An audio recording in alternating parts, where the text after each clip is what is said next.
Good evening, magandang gabi po sa lahat. Gabi na po dito sa amin, sa Japan. Ito yung left side ng station na malapit sa amin sa Yashio, Saitama province po. Ang sa right side dito is parkinganan ng mga taxi.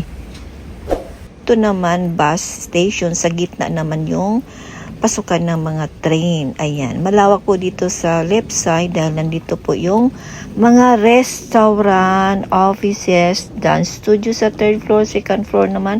Nandyan yung sizeria at saka yung snack, yung kainan ba. Tapos sa baba naman yung mga offices. Then, walk na muna tayo. Papunta tayo sa next na building. Sa first floor naman, yun yung mga fresh na sushi.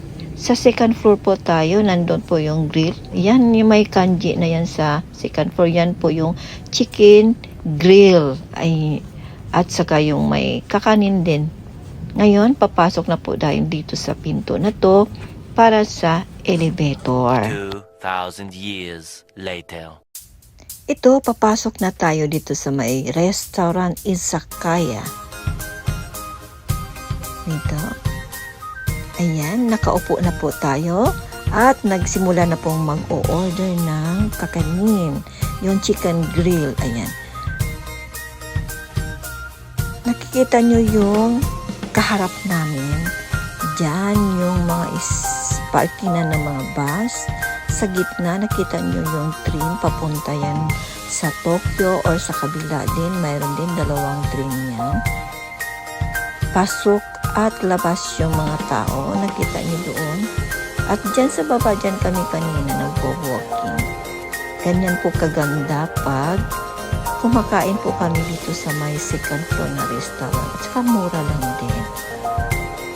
First na order, yung fresh na cabbage at saka slice na sibuyas. Pero may timpla po yan, masarap. Yung nila dito, style ng pagtimpla. Ito naman yung background dito sa loob.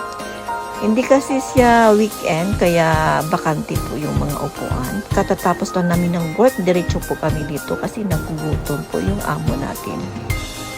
Nakita niyo yan? Yan yung chicharon, balat ng manok. At saka grilled na mga manok din, chicken. Ayan. Wala pong baboy.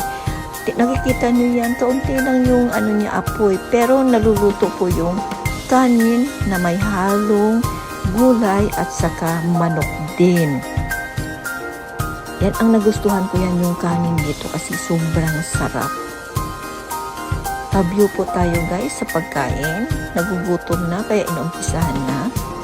Yan naman yung kokoba. Yan yung inumin. Kaunti lang po tapos tubig. Okay na yan. Tingnan nyo, kumukulo na po yung kanin natin for 2 person. At saka na mamamatay na yan. Ibig sabihin, luto na yan. Instant.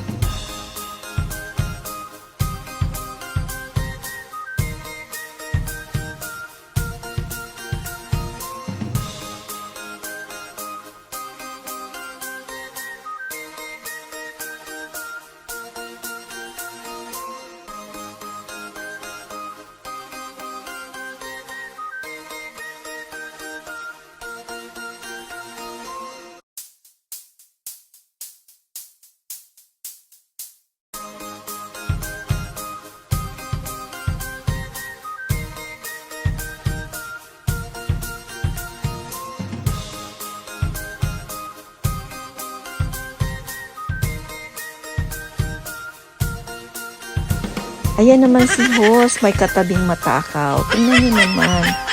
Okay lang yan yung katabing niya. Mahitsura naman. Diba? Ganyan lang pag kain ng kain dahil nagugutom galing work. Sige, kain pa host. No diet na si host dahil gutom na gutom galing ng trabaho. Ganyan lang guys, may trabaho kaya kakain paminsan-minsan sa labas. Let's eat. Yan nakalagay guys. And subscribe sa aking video. Next, ayan, na po ang laki, ganyan kalaki lang po yung lutuan nila. Mas masarap kasi yung pinaka tutong niya di ba? Kahit crunch siya ang tutong. Ayan, talagang good for 2 person lang talaga. Nakita nyo yung lalagyan ng kanin? Yan lang. Ang resulta, hawak ng camera, kaya hindi na lagay sa lalagyan. At ito na, tapos na kaming kumain. Magbabayad na yung boss natin. At ako na may naunang lumabas. Yan, pinubyo ko muna ang katabi niya. Restaurant din, kainan, at may inuman. At dito naman yung elevator, guys. Pauwi na po tayo.